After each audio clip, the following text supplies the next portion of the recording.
When you think about DynamoDB, the whole design comes into a single thing, which is calling as access patterns. So if you define your access patterns properly, you can get the maximum benefit of your database. But if you don't, you will end up with very slow and expensive database, which is a nightmare to work with. So in this session, I'm going to cover from very basics like this partitioning to some deep concepts like how to define proper access patterns and also the single table architecture and limitations. But if you are very beginner, like you don't know anything about DynamoDB, you can go to this video. It's a session I have done for Curiometrics. So you can go through it and get us some idea about what is DynamoDB and why we use this DynamoDB. So and also I had a opportunity to do a session for AWS Colombo user group yesterday. In there also, I couldn't properly cover all these access pattern thing. So I thought maybe I can do a video for it. So this is that video. So we are going to cover all the things about this DynamoDB access patterns here. So before we design anything, let's talk about how this DynamoDB is storing its data. So normally it support this document object data model. So here you can see several key value pairs. It's not like rows and columns in some SQL databases. It's using this document object model, which is very similar to JSON. So it contains keys and values. So here you can see we have keys like name, email, country, PK, kind of. And the main thing, when you're creating a database, it also contains tables here. Under the table, we will contain these items. These items use this structure, which is this JSON-like structure, which have key value pairs. Here you can see 3 different items. And next thing you need to understand is the partition. So in DynamoDB, when you adding an item, these items will store in a physical location called partition. So this whole DB is a collection of these partitions. So when you add when you add a item, this item will store in a specific partition. It is decided by its partition key. So we are going to discuss what is this partition key in next slides. So let's see what are the limitations in this partition. So as I mentioned, it's like small buckets. So by combining these all buckets, it's creating the table. It's creating this database. So each of these bucket, each of these partition have some hard limits, which is it can handle only 3000 reads per second. These are strong consistency reads. If it comes to the eventual consistency, it can be support like 6000 reads, and also it's only support for 1000 writes per second, and also it will support for 10 GB. Otherwise it will scale automatically and it will split out to another partition. So when you putting an item in this DynamoDB as other gateway, other databases, here also we have something called a primary key. So basically we use this primary key for identify an item uniquely. So this primary key is a mandatory thing. So this primary key can be a simple primary key or composite primary key. So here you can see a simple primary key. So it contains user 101, user 204 and user 309. Based on this, so here it's calling as, in this simple primary key, we just only need to include the partition key. So partition key means using this key, this DynamoDB decides where this data is going to be stored. So basically this is using this hash key method. So as example here, this is an example hash function I have used for explain how this hashing mechanism works. So in here you can see we have this if when you enter this 6 as the ID, it uses this hash function. This hash function is going to mod that ID from 5 and use the value for select the bucket which is going to be stored. So here when you put the 6, it modded by 5 and the answer is 1 and it will going to store it in bucket number 1. But this is only example. So in DynamoDB, it uses a whole different hash function, internal hash function, and it's more complex than this. So this is only for your understanding. So it just decide where it goes, where it's going to be stored. So as we discussed earlier, when you put a key like this product 100, it uses this internal hash function and it will decide based on this hash value which partition it's going to be used for store this value. So you can't choose the partition, but you choose the key. So this key, this DynamoDB using this key, it chooses which partition it's going to be stored. So in here you can see if it contain let's use this. Let's just use this. So in here you can see it contain different partition keys. So each of these users will be stored in different locations. But also this DynamoDB provides composite primary keys also. So composite primary key means it contains two keys. One is the partition key, one is the short key. So using this partition key, it decides where this item going to be stored. And using the SK, it decides how it is ordered inside that partition.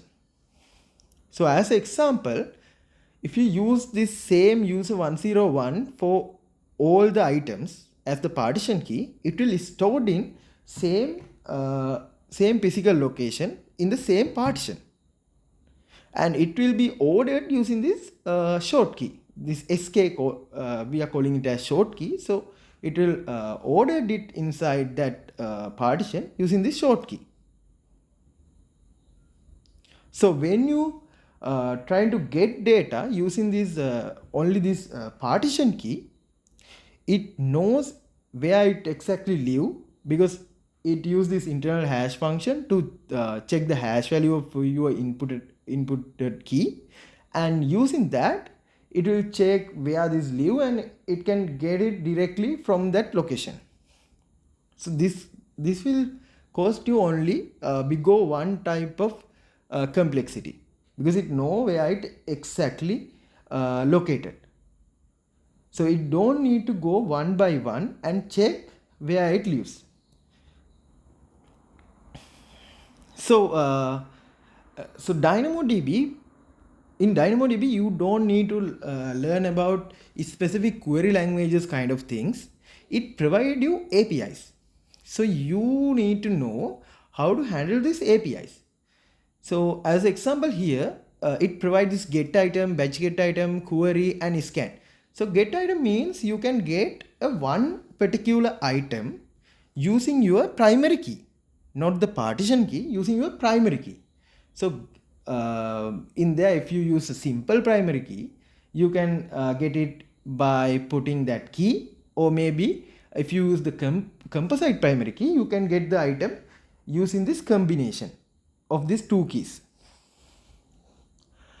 And you can get batch of these get items up to 100 items by putting each of those items primary key, and using only the partition key, not the primary key, only the partition key, you can get all the items inside that partition using a query. So these are calling as query.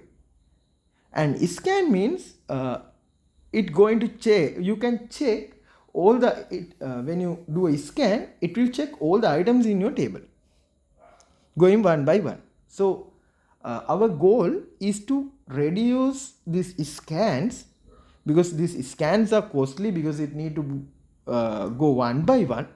But if you can do a query, you can get all the data at once without much cost, like this scans. And also when you're doing a query, you can use this short key to get more flexibility when you're fetching data. And also they have some write operations also it allowing. When you creating an item, you can use the put item. When you're updating it, you can use the update item.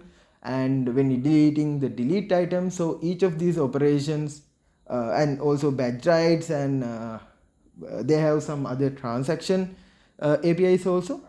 So each of time, like when you write in something, you need the whole key to identify the exact data.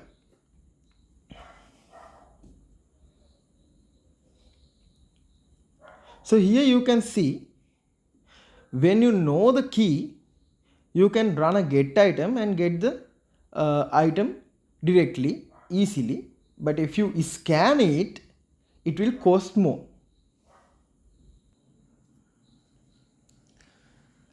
And also when you're doing a query, using these key conditions, you can get more flexibility using this SK. It means the short key. So when you're doing a query, you need, in that also you need the partition key, the whole partition key, but you can use a part of short key or some conditions in the short key. Those are calling as key conditions. So let me explain it by using example. Think we are going to store some product reviews. So in that case, we are going to use product #100 as the partition key, and as the short key, we are going to use the timestamp. So because it provide for this escape provides you several operations like between, begins with, ends with, or maybe this greater than, less than kind of operations. When you do a query using this, or if you use just only the product this product ID, I mean the partition key, you will get all the reviews, product reviews.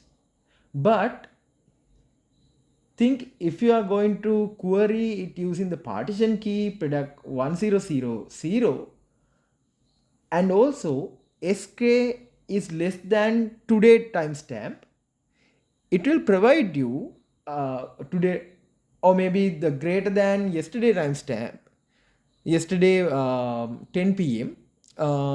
As the timestamp. You will get all the data, all the reviews which is newer than the 10 a.m. of yesterday. So using these key conditions, you can get more flexibility when you're doing a query. And also when you're doing a query, they have some others called these filter expressions and projections also. So filter expressions means once you query data inside the database, it's filtering this data based on some conditions that you provided. So in here, it's not stop. When it querying, it will not check this filter expression, but this filter expressions will be checked after query the data.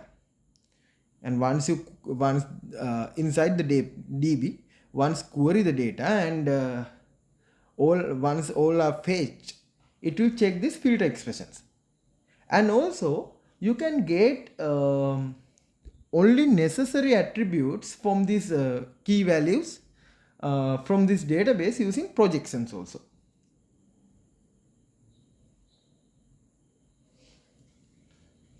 So these are the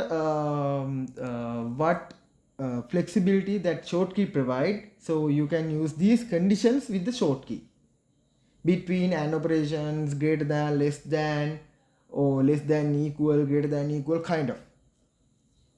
A lot of these kind of things it provide.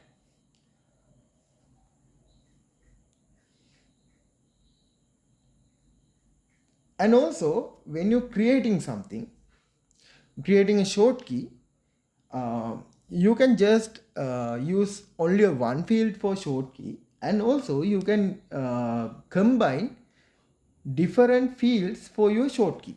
As example here, when you store something, think if you are going to store users in a country, if you use short key, the partition key as the user ID and the short key as the country and city, country hash city, so you can query it using this begins with operation. So you can get all the people in Germany using this condition, which this short key is start with Germany. And if you provide the whole key, the country and city, and it will provide you all the people inside that country and city. That means, as example, in Germany, in Berlin. And the same is here, the order and the year, and also same is here, the shop and the product. So why prefix exists? So normally we use this prefix like as you've seen before, this product hash something, the user hash something, the order hash something. So basically it's using for identify the entity, most of the time, because when we can discuss this later on single table design also. When you're designing a single table, in there it can be different type of entities inside one table. So we can easily identify these entities using this prefix, like the entity prefix. So it's not a must. So it's a practice what we are doing inside our organization.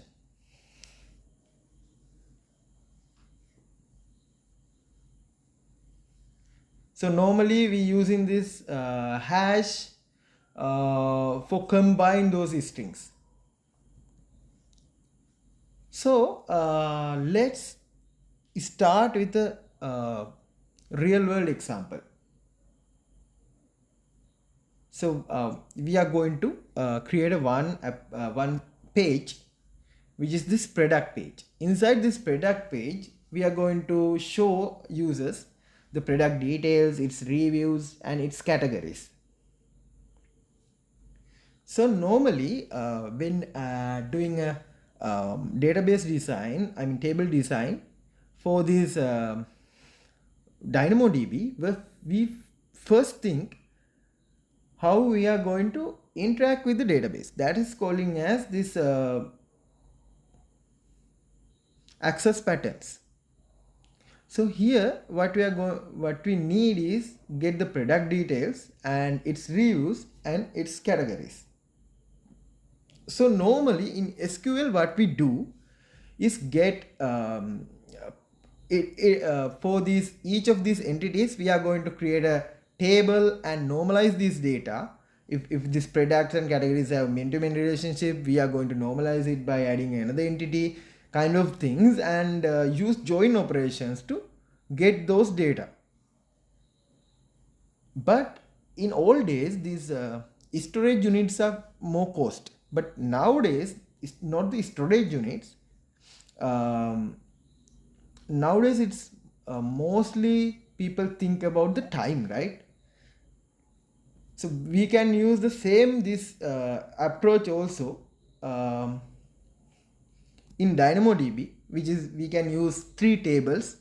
One is for product, one is for reviews, one is for categories, and use different partition keys. And when someone loading this product page, we are going to get the product data using this product key, and then inside there we are going to store these review IDs. So we are going to get reviews using this reference review IDs, and also we are going to load these categories using this category IDs, which is inside this product record. So as example, let me show you here. So in this first approach, we will have 3 tables which contain products and again reviews and again categories. So here in products, we are going to use the product ID as the primary key, and here we are going to use the review ID as the primary key,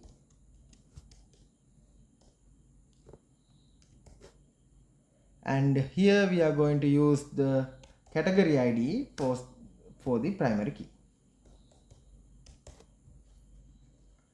And inside the product record, we are going to store all the reference keys, like we are going to have reviews array which contain all the reviews keys,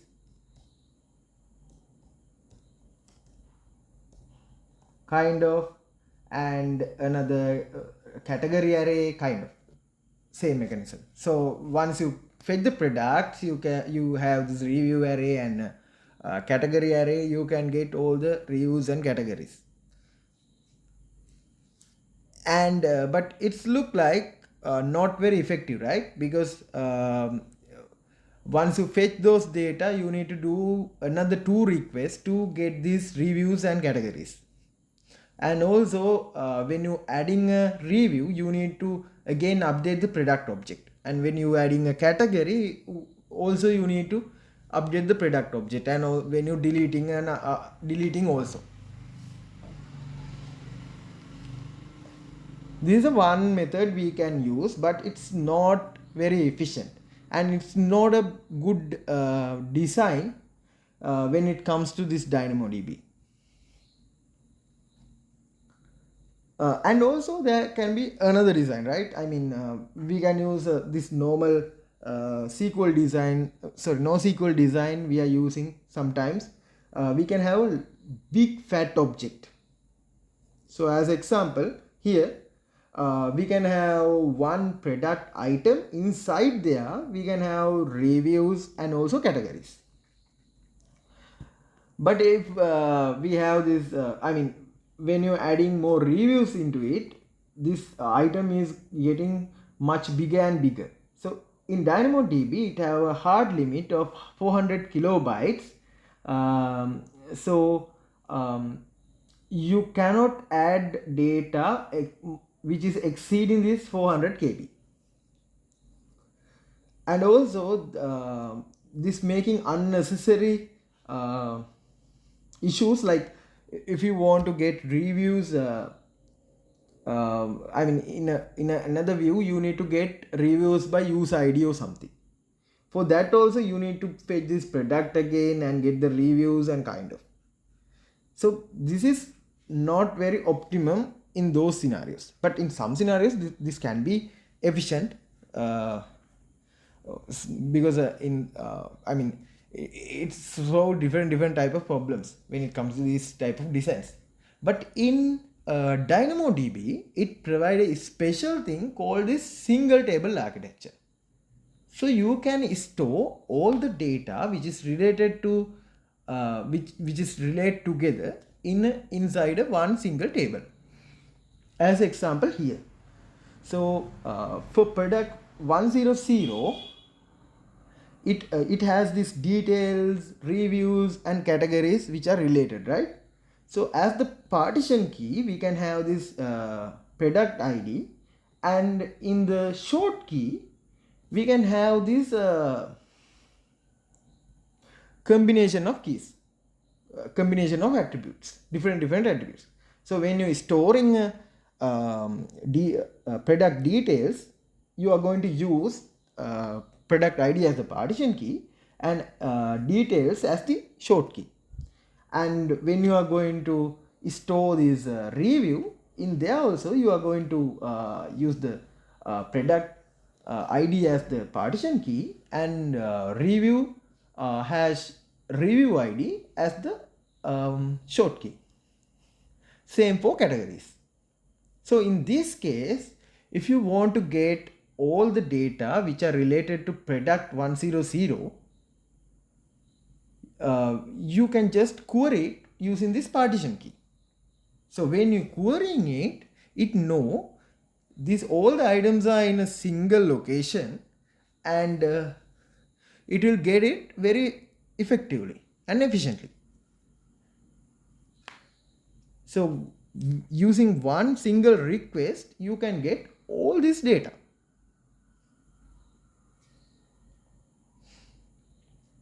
So here also that is the same thing explained. So you can get a maximum performance using this type of key handling and a single table. So when it comes to this single table design, if you use same partition key for all of these data, like this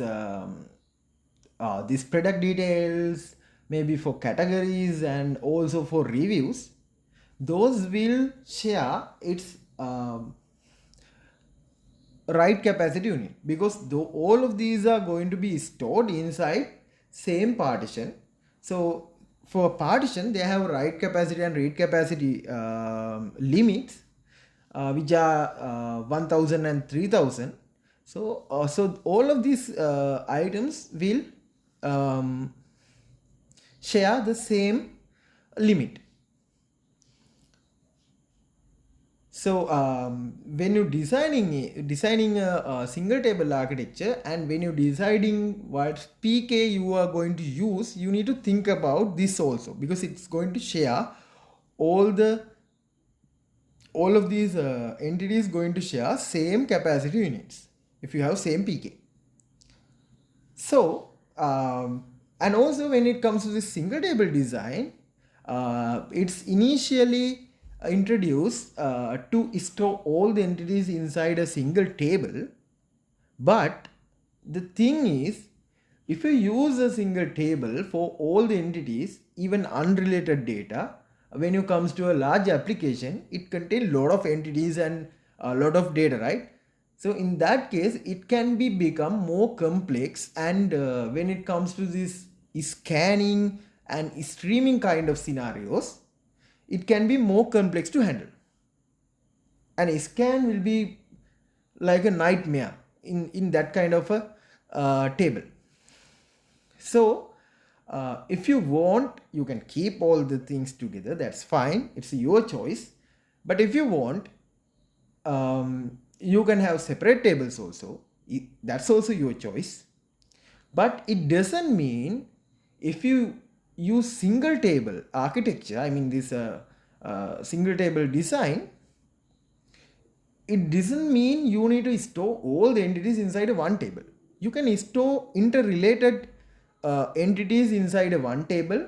So this interrelatability is measuring using these access patterns, not by the entities. So if you need to fetch some data without a latency, you can store all those things inside you need to join some data. You can store those in a single table, and other data which is not related to it, you can store it another table. That's also fine. uh, and we are so here let's think we having another new requirements. So previously we had to load data for product detail page, but then we have some other access patterns also. We need to load products by category, order by customers, order by ID, review by users, kind of new requirements. So in that case, the current design, it can use this product ID to fetch all these product details, but they have no way to get this product by category, or maybe order by customers, or review by users. So in that case, in current design, we need to use scans for this. Otherwise, they have no other options, no other access patterns we have defined. So in this case, they have another thing called secondary indexes. When you need to have another access pattern, another way of getting data, you can have this SK overloading also, as we previously discussed. You can combine several attributes into SK and create a synthetic SK key and use it for different access patterns. And if you can't get access patterns using that method, you can have secondary indexes. So normally this DynamoDB allows 20 this secondary indexes means they have two types of secondary indexes, LSIs and GSIs. So this DynamoDB allows 20 GSIs per table, and also 4 or 5 LSIs per table.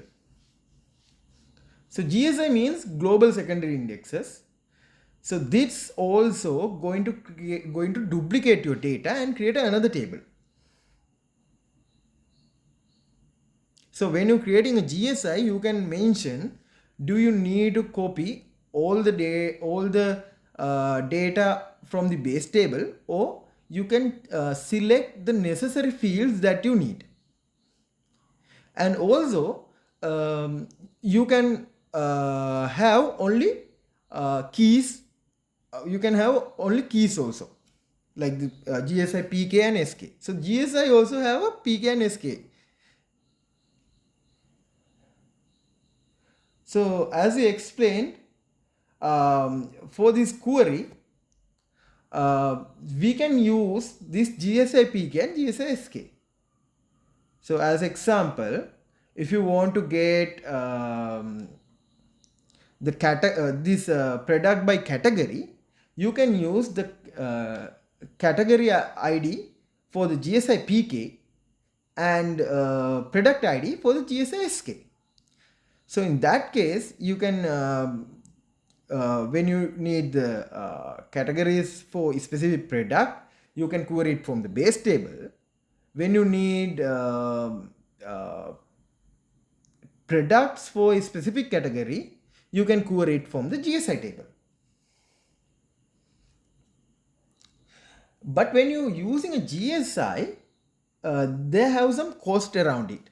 So it's always support this eventual consistency, because this is another table as we discussed. So it need to sync data with this table. When you update something in base table, it start these streams, and using these streams, this GSI is also getting updated. But it will be updated in very few time period, like in milliseconds. And also when you write in something, it need to be written to there also. So it will cost you more when you have GSI, because you are going to write something into there also. And also it will cost you some storage also. So normally in DynamoDB, we are paying for your reads, writes, and for the storage. Very less amount of price for storage, but you need to pay for storage also. So this is creating copies. So because of that, you need to pay your storage bill also will get high. So rather than these GSIs, they have some LSIs also. But this LSI need to be create when you're creating the base table. So this GSIs you can add lately. So when it comes to the GSI, it provides the strong consistency. So in there, the PK is unchanged, the partition key is unchanged as the base table, but you can have another short key. This is calling as the LSI, local secondary index. So these will give you this strong consistency. But these have a storage cap, which is this partition storage cap, which is the 10 GB. So if you have this LSI, if you have created LSI for your table, when some partition key exceed this 10 GB, there can be issues when it comes to scale. But if you want this strong consistency and another access pattern which keeping this partition key consistently, you can use the LSI. And also we can consider about this inverted indexes. So inverted indexes means when you have a main-to-main relationship, you can have an inverted index to get both. I mean, when you have both access patterns, you can get both data using these inverted indexes. So as example in here, when you get a review of a product, we are using this product 100 and user. I mean, in base table, we are using this partition key product ID for the partition key, and for the short key we are using the use ID. And in the GSI, we are using the use ID as the partition key and the product ID for the short key. So this is the complete invert of the key. So when you're trying to query it from this, when you have this both patterns, this review of a product and get review by user, when you need to get product related reviews, you can query the base table. When you need to get the review of a user, you can query the GSI. So this GSI, this main-to-main relationship become readable in both ways. But if you don't want one of these, you don't need to add this inverted index also.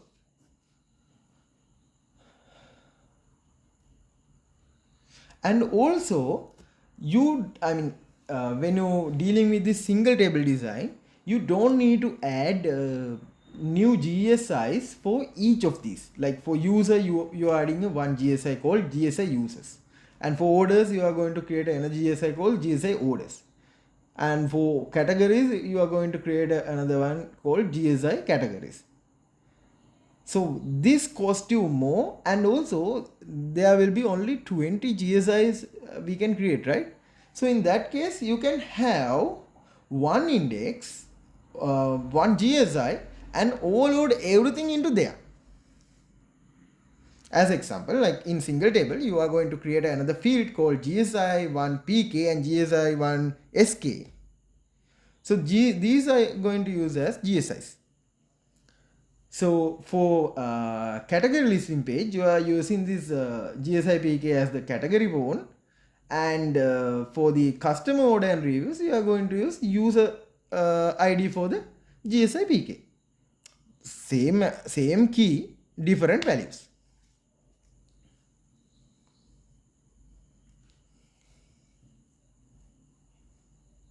So as he explained, here also we have some when it comes to the overloading, there can be in there we will have only few indexes, and because of that you will have a fewer writes when you write in data, and also this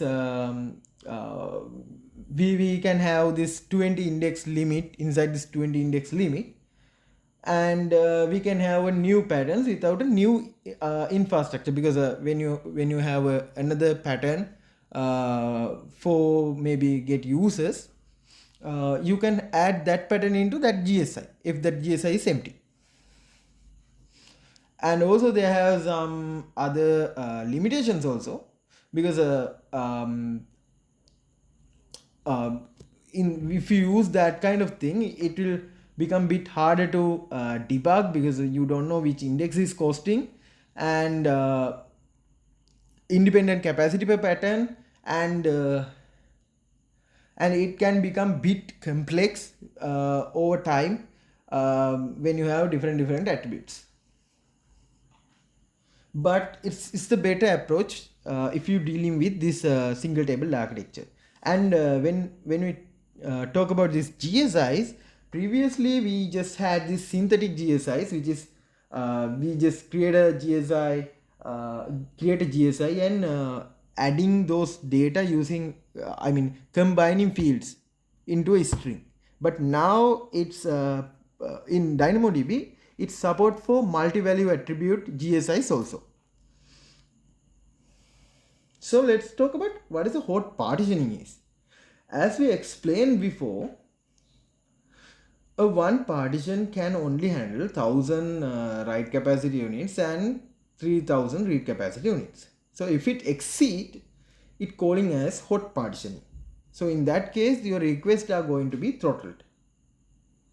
So when you write in something, if they are having any partitioning issue, so basically the first thing you need to do to avoid this hot partitioning, you need to have a good cardinality in your partition key.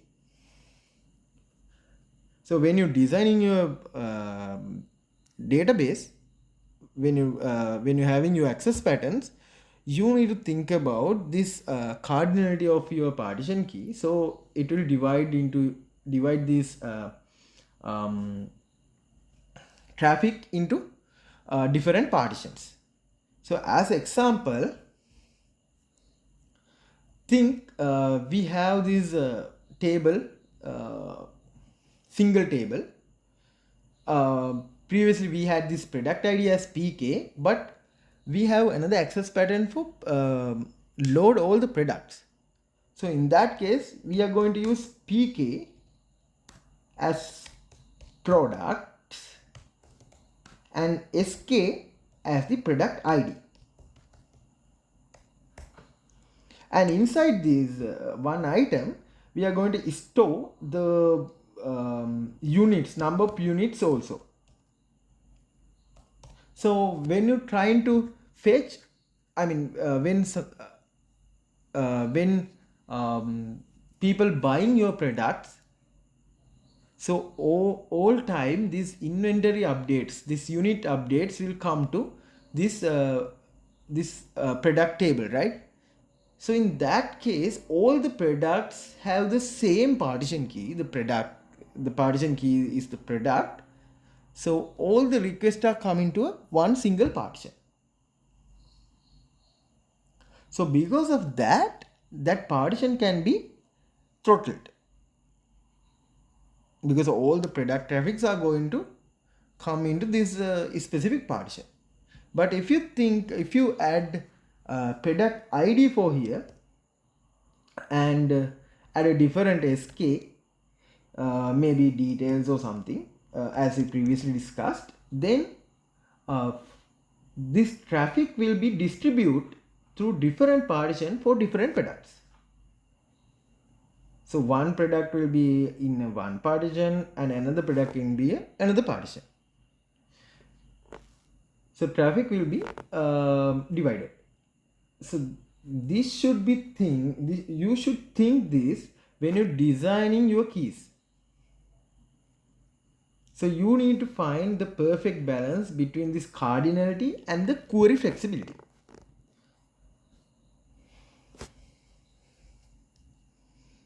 And also you can use another thing called this write partitioning. If you think you are going to write orders, so you can use something called this sharding. Like you can add a random number at the end or random something at the end. So as example, you having 1 to 4 random numbers for each order. So in that case, you will have 5,000 write capacity unit, because requests are going to distribute through 5 partitions.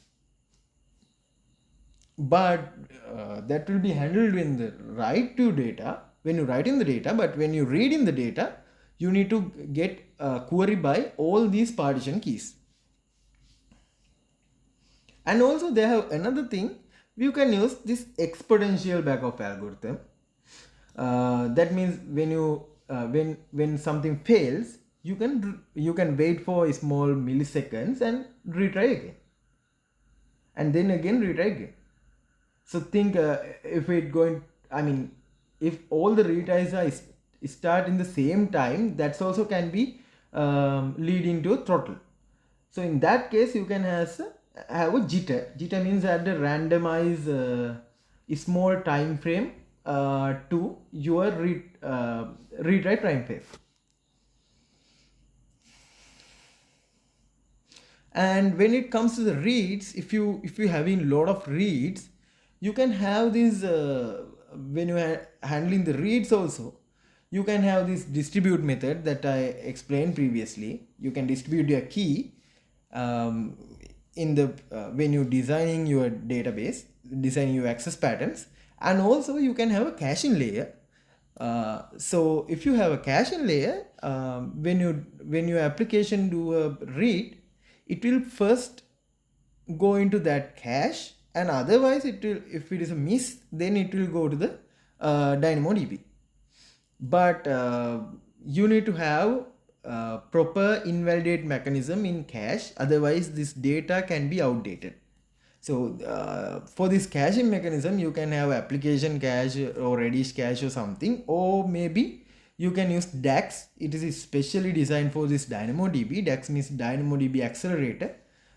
So you can use that, and it will provide you microsecond latency.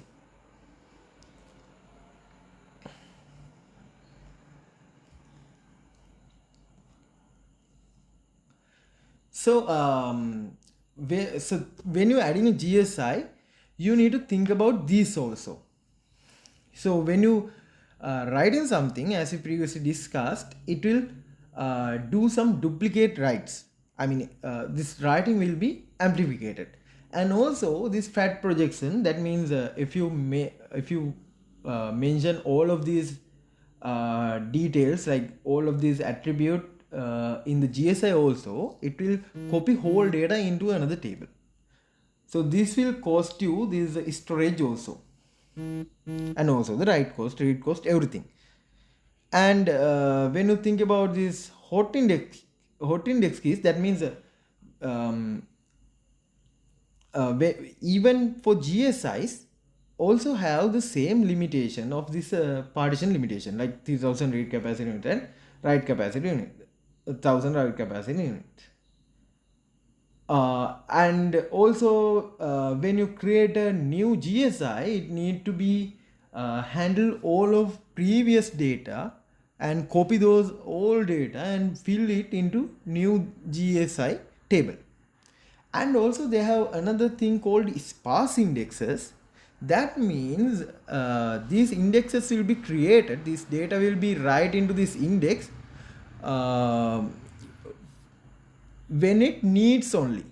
That means as example, you have some access pattern to read featured products, so you can have an index, so you can have this sparse index.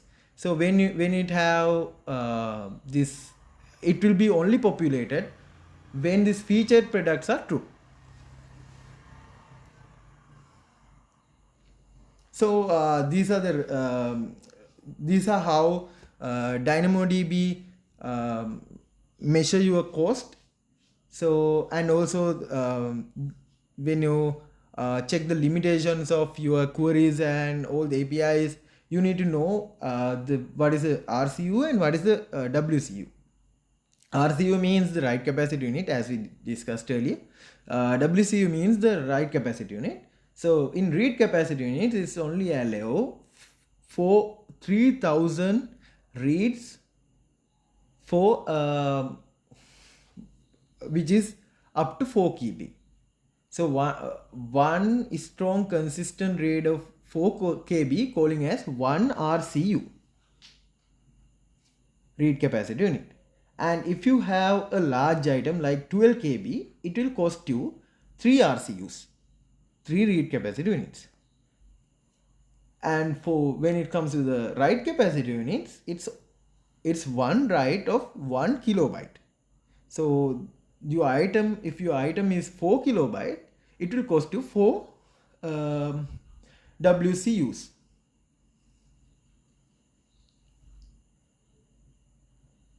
And this DynamoDB provides you two type of billing methods. One is on demand, one is provisioned. So when it comes to the on demand, in there you will be paying for pay as you go, but when you use the provisioned, it uses the reserved capacity, and it's cheaper than the on demand, but there can be issues when it comes to the scaling, because in provision you can have they also have a lot of flexibility, but you must use provision if you can predict your traffic. If you can't predict your traffic or you are testing your application, you can use the on-demand mode.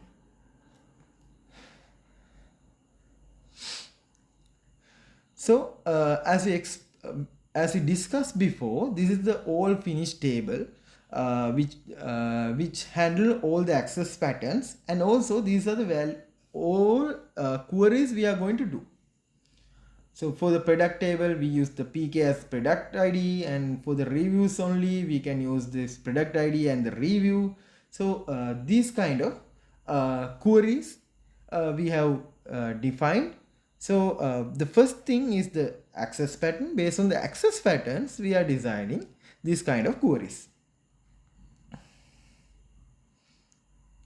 And when you're doing a query, they have another limitation. The one query can be only output you a 1 MB size of file limit. So if your data is exceeding 1 MB, it will stop at 1 MB and provide data until that 1 MB limit meets. So when you need more than 1 MB of data, if you have more than 1 MB of data in your partition, uh, when you do the first query, it will provide you a key called last evaluated key. So if you need more data, you can paginate through this using this last evaluated key. So normally in our code bases, if we need all the items, we do a loop and we paginate through these items using this last evaluated key.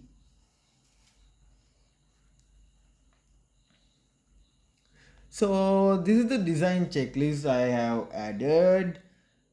So you need to check, have I listed every access patterns, what data is always retrieved together, and what I mean in there also you need to think about like is that necessary. So as example, for a customer, loading these product details are in a very short time period is necessary. But when it comes to the super admin or the vendor, loading these product details and the order at the same time will be it will be not super necessary in a very short time. He can wait for a small time period. I mean like another 2-3 milliseconds. That's fine. And also so you need to think about the balance between this. And also you need to think about, does my partition key spread traffic evenly, because otherwise it will cause you this hot partitioning thing. And also you need to think about your short keys, and when you're using keys you need to think about, are you going to use natural or synthetic keys. So natural means here the natural means when you're using a key, sk or partition key or short key, you can use a existing item in your table, but also you can create it using combining those keys also. As we discussed before, you can combine several keys and generate a unique key. And when using prefix, you need to think about, is it consistent and descriptive, especially when you come into this single table architecture. And also you need to think about, does every index serve a real query, because otherwise you can remove these queries. And you need to think about this overloading and inversion kind of scenarios when you designing these, I mean when you creating these indexes. Otherwise you will create some unwanted indexes. So finally you can check, is there have any hot partitioning or throttling. And the main thing you need to think about, you need to try to create queries which is run without, I mean and minimize these scans. So if you can have a better approach and like this, you will have a better design and a better organized database, and it will work very optimally when you comes to performance. So these are the 4 things to remember. This is just AI generated, so it's added these 4 also. We'll see is it valuable or not. The partition key decide where data lives and how fast you can reach it. Yeah, it's correct. The short key turns one key into an ordered filterable list. Yeah, that's it. We discussed it. Indexes are extra doors, and every door has a write and storage bill. Yep, that's exactly. You need to think about the bill also. Design from your access patterns, never from your entities. Yeah, that's exactly. So these are the things I have covered through all of this session. So hope you find this informative, and if you think this is good, you can subscribe to the channel and have a like or comment to it. So we can meet in next video. in a different AWS service or architectural concept. So if you have any question or if you have anything to add for this session, you can include it in comment section also. Thank you.